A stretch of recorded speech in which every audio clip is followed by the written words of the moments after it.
ఓం శాంతి 2/6/2024 అవ్యక్త బాప్దాదా యొక్క మధుర మహావాక్యాలు. బ్రహ్మ బాబా సమానంగా త్యాగము, తపస్సు మరియు సేవ యొక్క తరంగాలను విశ్వంలో వ్యాపింపచేయండి. రివైజ్ 18/1/2000. ఈరోజు సమర్థుడైన బాప్దాదా తమ సమర్థ పిల్లలను చూస్తూ ఉన్నారు. ఈరోజు స్మృతి దినము నుండి సమర్థ దినం, బ్రహ్మబాబా శరీరం వదిలినటువంటి రోజు. ఈరోజు పిల్లలకు సర్వశక్తులను విల్లు అంటే అర్పణ చేసిన రోజు. ప్రపంచంలో అనేక రకాల వీలు నామాలు ఉంటాయి, కానీ బ్రహ్మబాబా శివబాబా ద్వారా లభించిన సర్వశక్తులను పిల్లలకు విల్లు చేశారు. ఇలాంటి అలౌకిక విల్లును మరెవ్వరూ చేయలేరు. శివబాబా బ్రహ్మబాబాను సాకారంలో నిమిత్తం చేశారు. బ్రహ్మబాబా పిల్లలకు నిమిత్త భవ అనే వరదానాన్ని విల్లు చేశారు. ఈ విల్లు పిల్లలలో సహజంగా శక్తులను అనుభూతి చేయిస్తూ ఉంటుంది. ఒకటేమో స్వంత పురుషార్థం ద్వారా శక్తులను పొందడం, అయితే ఇది పరమాత్మ విల్లు ద్వారా శక్తులను పొందడం. ఇవి ప్రభు ప్రసాదము, ప్రభువు వరదానము. ఈ ప్రభువు వరదానమే నడిపిస్తూ ఉంది. వరదానంలో పురుషార్థం చేసే శ్రమ ఉండదు, కానీ అది సహజంగా మరియు స్వతహాగా నిమిత్తంగా చేసి నడిపిస్తూ ఉంటుంది. ఆ సమయంలో ఎదురుగా కొంతమంది ఉండినారు, కానీ బాప్ దాదా ద్వారా, విశేషంగా బ్రహ్మ బాబా ద్వారా విశేషమైన పిల్లలకు ఈ విల్లు ప్రాప్తించింది. బాప్దాదా చూశారు, తండ్రి ఏ పిల్లలకైతే విల్లు చేశారో ఆ పిల్లలందరూ ఆది రత్నాలు మరియు సేవకు నిమిత్తమైన పిల్లలు తమకు ప్రాప్తించిన విల్లును మంచి రీతిగా కార్యంలో ఉపయోగించారు. ఆ విల్లు కారణంగానే ఈరోజు ఈ బ్రాహ్మణ పరివారము రోజు రోజుకు పెరుగుతూనే ఉంది. పిల్లల విశేషత కారణంగా ఈ వృద్ధి జరిగింది మరియు జరుగుతూ ఉంది. బాప్దాదా చూశారు, నిమిత్తంగా ఉన్న పిల్లలు మరియు సహయోగమిచ్చే పిల్లలు ఇరువురిలో రెండు విశేషతలు చాలా బాగున్నాయి. మొదటి విశేషత, స్థాపన యొక్క ఆది రత్నాలు మరియు సేవా రత్నాలు ఇరువురిలో సంఘటన యొక్క ఐకమత్యం చాలా చాలా బాగుండేది. ఎవ్వరిలో కూడా ఎందుకు, ఏమిటి, ఎలా అనేవి సంకల్ప మాత్రంలో కూడా రాలేదు. ఇక రెండవ విశేషత, ఒకరు చెప్పారు అంటే రెండవ వారు వెంటనే అంగీకరిస్తారు. అదనపు శక్తుల విల్లు యొక్క వాయుమండలంలో ఈ విశేషత ఉండేది. అందువలన నిమిత్తంగా అయిన ఆత్మలకు కేవలం బాబా బాబాయే కనిపించేవారు. ఇలాంటి సమయంలో నిమిత్తంగా అయిన పిల్లలకు బాప్దాదా హృదయపూర్వకమైన ప్రేమనిస్తున్నారు. తండ్రి యొక్క అద్భుతమైతే ఉండనే ఉంది, కానీ పిల్లల అద్భుతం కూడా తక్కువైనదేమీ కాదు. ఆ సమయంలోని సంఘటన మరియు మేమంతా ఒక్కటే అనే ఐక్యతయే ఈరోజు కూడా సేవను పెంచుతూ ఉంది. ఎందుకు? నిమిత్తమైన ఆత్మల పునాది పక్కాగా ఉంది, దృఢంగా. కనుక ఈరోజు బాప్దాదా కూడా పిల్లల అద్భుతాన్ని గానం చేశారు. నలువైపులా ఉన్న పిల్లలు ప్రేమ యొక్క మాలలను ధరింపచేశారు. తండ్రి పిల్లల అద్భుతం యొక్క గుణగానం చేశారు. ఇంత సమయం నడుస్తుంది అని ఎవరైనా అనుకున్నారా? ఎంత సమయం అయిపోయింది. అందరి నోటి నుండి, మనస్సు నుండి ఇప్పుడు వెళ్ళాలి, ఇప్పుడు వెళ్ళాలి అని వస్తుంది, కానీ ఇప్పుడు ఇంకా అవ్యక్త రూపం యొక్క సేవ జరగాలి అని బాప్దాదాకు తెలుసు. సాకారంలో ఇంత పెద్ద హాలు తయారు చేశారా బ్రహ్మబాబా ఉన్నప్పుడు? బాబాకు అతి ప్రియమైన డబల్ విదేశీయులు అప్పుడు వచ్చారా? కనుక విశేషంగా అవ్యక్త పాలన ద్వారా, పైనుండి పాలన ద్వారా డబల్ విదేశీయులు అలౌకిక జన్మ జరగాల్సే ఉండినది. ఇంతమంది పిల్లలు రావాల్సి ఉండినది. అందువలన బ్రహ్మ బాబా తన సాకార శరీరాన్ని వదలాల్సి వచ్చింది. మేము అవ్యక్త పాలనకు పాత్రులము అని డబల్ విదేశీయులకు నశ ఉందా? బ్రహ్మ బాబా యొక్క త్యాగం విశేషంగా డ్రామాలో నిర్ణయించబడి ఉంది. ఆది నుండి బ్రహ్మ బాబా యొక్క త్యాగము మరియు పిల్లలైన మీ భాగ్యము నిర్ణయించబడి ఉంది. త్యాగంలో అందరికంటే నంబర్ 1 ఉదాహరణగా బ్రహ్మబాబా అయ్యారు. అన్నీ ప్రాప్తించినప్పటికీ త్యాగం చేయడాన్ని త్యాగము అని అంటారు. సమయానుసారం, సమస్యల అనుసారం త్యాగం చేస్తే అది శ్రేష్టమైన త్యాగం కాదు. ప్రారంభం నుండి చూడండి, తనువు, మనస్సు, ధనము, సంబంధాలు, సర్వప్రాప్తులు ఉన్నప్పటికీ త్యాగం చేశాడు. శరీరాన్ని కూడా త్యాగం చేశాడు. అన్ని సాధనాలు ఉన్నప్పటికీ స్వయం పాత వాటిలోనే ఉన్నాడు. సాధనాలు రావడం కూడా ప్రారంభమైపోయింది. సాధనాలు ఉన్నప్పటికీ తన సాధనలో స్థిరంగా ఉండేవాడు. బ్రహ్మ బాబా చేసిన తపస్సు పిల్లలైన మీ అందరి భాగ్యాన్ని తయారు చేసింది. డ్రామా అనుసారంగా బ్రహ్మ బాబాయే ఇలాంటి త్యాగానికి ఉదాహరణగా అయ్యాడు. అంతేకాక ఈ త్యాగమే సంకల్ప శక్తి ద్వారా సేవ చేసే విశేషమైన పాత్రను తయారు చేసింది. క్రొత్త పిల్లలకు సంకల్ప శక్తి ద్వారా వేగంగా వృద్ధిని ప్రాప్తి చేసుకుంటూ ఉన్నారు. కనుక బ్రహ్మబాబా త్యాగం యొక్క కథను విన్నారు కదా. బ్రహ్మబాబా త్యాగం యొక్క ఫలం పిల్లలైన మీకు లభిస్తూ ఉంది. తపస్సు యొక్క ప్రభావం ఈ మధువన్ భూమిలో ఇమిడి ఉంది. తోడుగా పిల్లలు కూడా ఉన్నారు. పిల్లల తపస్సు కూడా ఉంది, కానీ నిమిత్తము అని బ్రహ్మబాబానే అంటారు. మధువన్ తపస్య భూమికి ఎవరు వచ్చినా, బ్రాహ్మణ పిల్లలు వచ్చినా కూడా ఇక్కడి వాయుమండలం, ఇక్కడి వైబ్రేషన్లో సహజ యోగిగా తయారు చేస్తాయి అని అనుభవం చేస్తారు. యోగము జోడించే శ్రమ ఉండదు, సహజంగానే జోడింపబడుతుంది. అంతేకాక ఎలాంటి ఆత్మలు వచ్చినా వారు ఎంతో కొంత అనుభవం చేసే వెళ్తారు. జ్ఞానాన్ని అర్థం చేసుకోలేకపోయినా అలౌకిక ప్రేమను, శాంతిని అనుభవం చేసే వెళ్తారు. ఏదో ఒకటి పరివర్తన చేసుకోవాలి అనే సంకల్పం చేసే వెళ్తారు. ఇది బ్రహ్మ మరియు బ్రాహ్మణ పిల్లల తపస్సు యొక్క ప్రభావం. అంతేకాక సేవ యొక్క విధిలో కూడా భిన్న భిన్న ప్రకారాల సేవలను పిల్లల ద్వారా ప్రాక్టికల్లో చేయించి చూపించారు. ఆ పద్ధతులని ఇప్పుడు విస్తారంలోకి తీసుకొస్తూ ఉన్నారు. ఎలాగైతే బ్రహ్మబాబా చేసిన త్యాగము, తపస్సు, సేవల ఫలం పిల్లలైన మీకు లభిస్తూ ఉందో, అలా మీరు కూడా ప్రతి ఒక్కరూ మీ త్యాగము, తపస్సు మరియు సేవల వైబ్రేషన్లను విశ్వంలో వ్యాపింపచేయండి. సైన్సు శక్తి తన ప్రభావాన్ని ప్రత్యక్ష రూపంలో చూపిస్తూ ఉంది.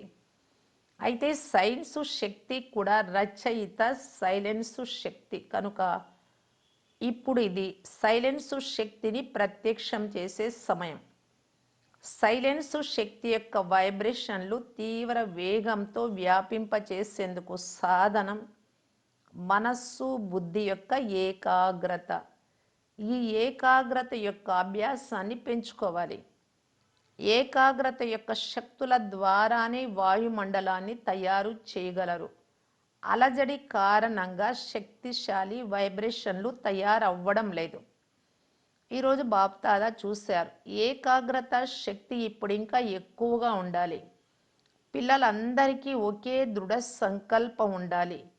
ఇప్పుడు మా సోదరి సోదరుల దుఃఖ ఘటనలు పరివర్తన అయిపోవాలి. మనస్సు నుండి ఈ విధంగా దయ ఉత్పన్నమవ్వాలి. సైన్సు శక్తి అలజడిని కలిగిస్తున్నప్పుడు ఇంతమంది బ్రాహ్మణుల సైలెన్సు శక్తి దయా హృదయ భావన ద్వారా లేక సంకల్ప శక్తి ద్వారా అలజడిని పరివర్తన చెయ్యలేరా? చేయాల్సిందే, జరగాల్సిందే. కనుక ఈ విషయంపై విశేషమైన అటెన్షన్ ఇవ్వండి.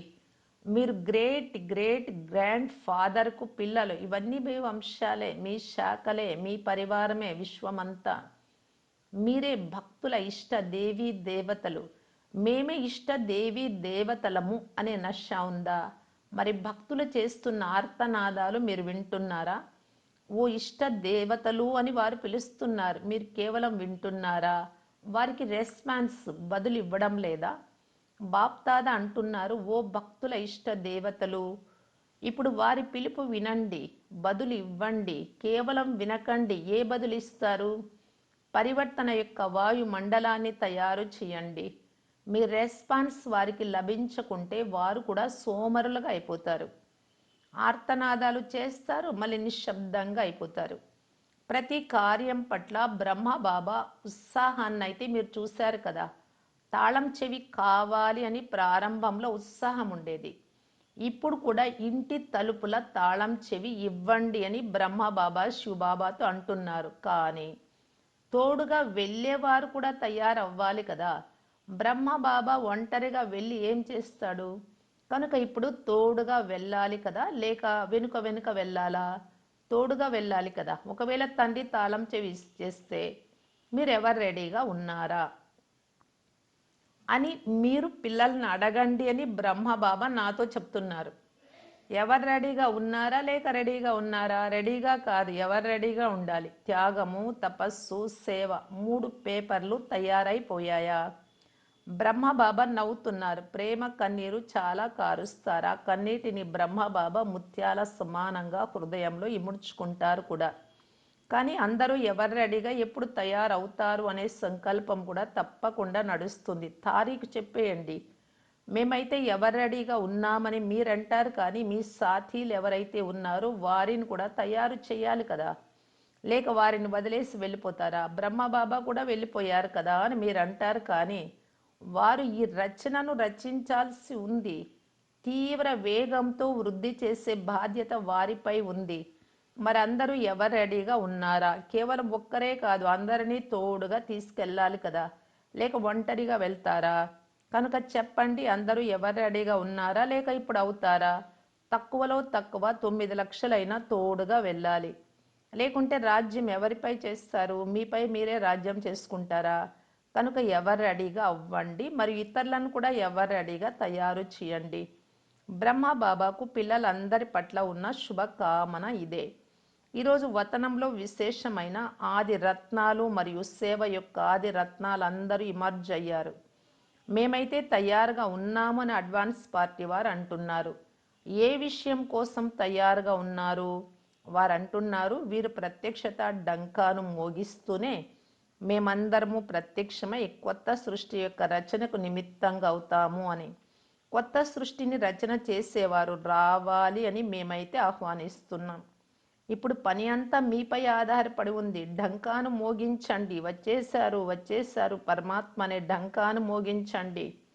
ఢంకాను మోగించడం వస్తుందా? మోగించాల్సిందే కదా. ఇప్పుడు తారీఖుని తీసుకురమ్మని నిర్ణయించమని బ్రహ్మబాబా అంటున్నారు. తారీఖు లేకుంటే పని జరగదు అని మీరు కూడా అంటారు కదా. కనుక దీనికోసం కూడా తారీఖును నిర్ణయించండి. తారీఖును నిర్ణయించగలరా? మీరే నిర్ణయించండి, ఈరోజే నిర్ణయించండి అని తండ్రి అంటున్నారు.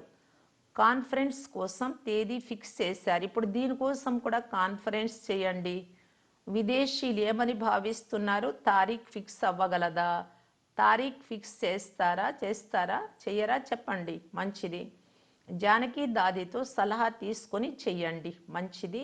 దేశ విదేశాలలో నలువైపులా ఉన్న బాప్ దాదాకు అతి సమీప పిల్లలు, అతి ప్రియమైన మరియు అతీతమైన పిల్లలందరూ మంచి లగన్లో మగ్నమై లౌలీన స్వరూపంలో కూర్చొని ఉన్నారు అని బాప్ దాదా చూస్తున్నారు, వింటున్నారు మరియు మిలనమనే ఊయలలో ఊగుతున్నారు. దూరంగా లేరు.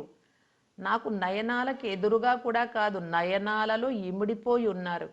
ఇలా సన్ముఖంలో మిలనాన్ని జరుపుకుంటున్న వారికి మరియు అవ్యక్త రూపంలో లౌలీనమైన పిల్లలకు సదా తండ్రి సమానం త్యాగము, తపస్సు మరియు సేవ యొక్క రుజువును చూపించే సుపుత్ర పిల్లలకు, సదా ఏకాగ్రత శక్తి ద్వారా విశ్వ పరివర్తన చేసే విశ్వ పరివర్తక ఆత్మలకు, సదా తండ్రి సమానంగా తీవ్ర పురుషార్థం ద్వారా ఎగిరేటటువంటి డబల్ లైట్ పిల్లలకు బాప్దాద యొక్క చాలా చాలా చాలా ప్రియ స్మృతులు మరియు నమస్తే. రాజస్థాన్ సేవాదారులతో బాబా ఇలా చెప్పారు. రాజస్థాన్కు చాలా మంచి సేవ అవకాశం లభించింది. ఎలాగైతే రాజస్థాన్ అనే పేరు ఉందో అలా రాజస్థాన్ నుండి క్వాలిటీ గల రాజులను వెలికి తీయండి. ప్రజలను కాదు, రాజవంశం యొక్క రాజులను వెలికి తీయండి. అప్పుడు రాజస్థాన్ అనే పేరు ఏదైతే ఉందో ఎలాంటి పేరు, అలాంటి సేవ యొక్క క్వాలిటీ వెలువడుతుంది. ఎవరైనా దాగి ఉన్న రాజులు ఉన్నారా, లేక ఇప్పుడు ఇంకా మేఘాలలో ఉన్నారా? బిజినెస్ చేసే వారి సేవ పట్ల విశేషమైన అటెన్షన్ ఇవ్వండి.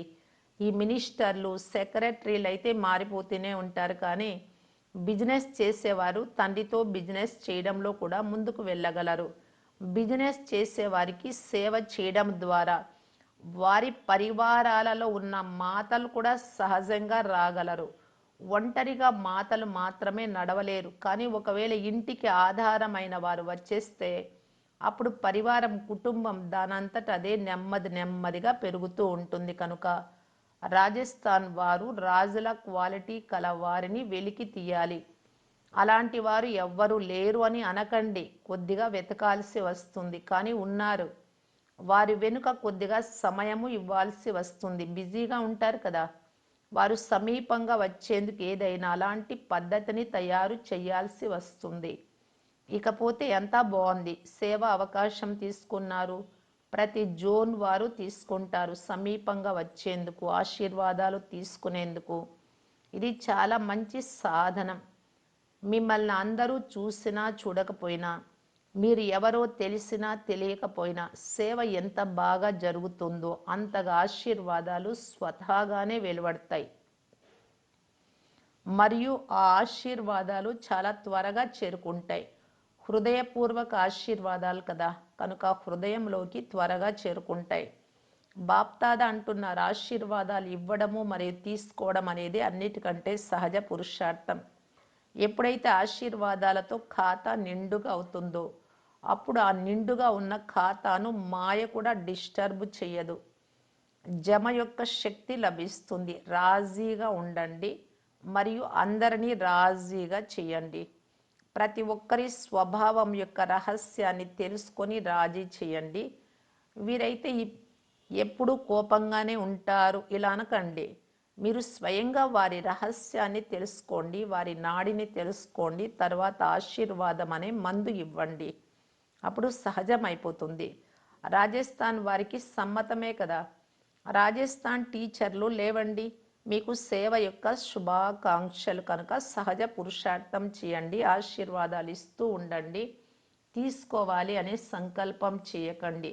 ఇస్తూ ఉంటే లభిస్తూ ఉంటాయి. ఇవ్వడమే తీసుకోవడం సరేనా? ఇది కరెక్టే కదా. మీరు దాత పిల్లలు కదా. ఎవరైనా ఇస్తే ఇస్తామని అనుకోరాదు. దాతలుగా ఇస్తూ ఉంటే వాటంతకవే లభిస్తాయి. మంచిది. ఎవరైతే ఈ కల్పంలో మొదటిసారి వచ్చారో వారు చేతులెత్తండి. సగం మంది పాతవారు, సగం మంది క్రొత్తవారు వస్తారు. మంచిది. వెనుక ఉన్నవారు, మూలలో కూర్చున్న వారందరూ సహజ యోగులేనా? సహజ యోగులైతే ఒక చేతినెత్తండి. మంచిది. వీడ్కోలు సమయంలో బాప్దాదాకు రథయాత్రల సమాచారాన్ని వినిపించారు. అప్పుడు బాబా ఇలా అన్నారు, నలువైపులా జరుగుతున్న రథయాత్రల సమాచారం సమయానుసారం బాప్దాదా వద్దకు వస్తూ ఉంటుంది. అందరూ ఉమంగ్ ఉత్సాహాలతో సేవ యొక్క పాత్రను అభినయిస్తూ ఉన్నారు. భక్తులకు ఆశీర్వాదాలు లభిస్తూ ఉన్నాయి. అంతేకాక ఏ భక్తుల భక్తి పూర్తి అయిందో వారికి తండ్రి పరిచయం లభించేస్తుంది. పరిచయం లభించిన వారిలో ఎవరైతే పిల్లలుగా అవ్వాల్సి ఉందో వారు కూడా కనిపిస్తూ ఉంటారు. పోతే సేవ బాగా జరుగుతూ ఉంది. ఏవైతే సాధనాలు తయారు చేశారో అవి అందరినీ బాగా ఆకర్షిస్తున్నాయి. ఇప్పుడు రిజల్ట్లో ఎవరెవరు ఏ వర్గంలో వస్తారో అది తెలిసిపోతుంది, కానీ భక్తులకు కూడా మీ అందరి దృష్టి లభించింది, పరిచయము లభించింది. ఇది కూడా మంచి సాధనం. ఇక ముందు కూడా వీరి సేవ చేస్తూ ముందుకు తీసుకెళ్తూ ఉండండి. ఎవరైతే రథయాత్రలో సేవ చేస్తున్నారో, అలసిపోకుండా సేవ చేస్తున్నారో వారందరికీ ప్రియ స్మృతులు. బాప్ దాదా అందరినీ చూస్తూ ఉంటారు. అంతేకాక సఫలత అయితే మీ జన్మసిద్ధ అధికారము. మంచిది. మారిషస్లో మన ఈశ్వరీయ విశ్వవిద్యాలయానికి ప్రైమ్ మినిస్టర్ ద్వారా నేషనల్ యూనిటీ అవార్డు లభించింది. అప్పుడు బాబా అన్నారు, మారిషస్లో విఐపీలతో కనెక్షన్ బాగుంది మరియు ప్రభావం కూడా బాగుంది. గుప్త సేవకు ఫలితం లభించింది, కనుక అందరికీ ప్రత్యేకమైన శుభాకాంక్షలు. మంచిది. వరదానం. శ్వాస శ్వాసలో స్మృతి మరియు సేవల బ్యాలెన్స్ ద్వారా ఆశీర్వాదాలను ప్రాప్తి చేసుకునే సదా ప్రసన్న చిత్ భవ. ఎలాగైతే స్మృతి యొక్క లింక్ సదా జోడింపబడి ఉండాలి, బాబాతో అటెన్షన్ ఉంచుతారో, అలా సేవలో కూడా సదా లింక్ జోడింపబడి ఉండాలి. శ్వాస శ్వాసలో ఒకటి స్మృతి, శ్వాస శ్వాసలో రెండు సేవ ఉండాలి. దీనిని బ్యాలెన్స్ అని అంటారు. ఈ బ్యాలెన్స్ ద్వారా ఆశీర్వాదాలను అనుభవం చేస్తూ ఉంటారు. వారి హృదయం నుండి మేము ఆశీర్వాదాల ద్వారా పాలింపబడుతున్నాము అనే ధ్వని వెలువడుతుంది. శ్రమ నుండి, యుద్ధము నుండి విడుదలైపోతారు. ఏమిటి, ఎందుకు, ఎలా అనే ప్రశ్నల నుండి ముక్తులై సదా ప్రసన్న చిత్తులుగా ఉంటారు. అప్పుడు సఫలత జన్మసిద్ధ అధికార రూపంలో అనుభవం అవుతుంది. స్లోగన్: తండ్రి నుండి బహుమతి తీసుకోవాలి అంటే స్వయం నుండి మరియు సాథీల నుండి, జతలో ఉండేవారి నిర్విఘ్నంగా ఉండే సర్టిఫికేట్ ఉండాలి. అవ్యక్త ఇషారా. కర్మయోగిగా కావటానికి బాప్దాదా తెలియజేస్తూ ఉన్నారు. కర్మయోగి కర్మ భోగాన్ని భోగించడంలో మంచి చెడు కర్మలకు వశీభూతులు కాలేరు. ఏదైనా జరగని, ఏదైనా పరిస్థితి రాని, అవన్నీ లెక్కాచారాలు. ఏది వచ్చినా వాటికి వశీభూతులు కారు. కర్మయోగి అనే పేరే తెలియజేస్తూ ఉంది యోగి అని, అనగా నిరాకారి ఆత్మిక స్వరూపంలో స్థితమై కర్మ చేసేవారు. ఏ విధంగా కర్మ చేయకుండా ఒక్క సెకండ్ కూడా ఉండలేరు. చూడడము, మాట్లాడడము, నడవడం ఇవన్నీ కూడా కర్మనే. అలాగే స్మృతి అనగా యోగం లేకుండా కూడా ఒక్క సెకండ్ కూడా ఉండలేరు. కనుక కర్మతో పాటు యోగము అనే పేరు కూడా జత జతలో ఉంది. ఓం శాంతి.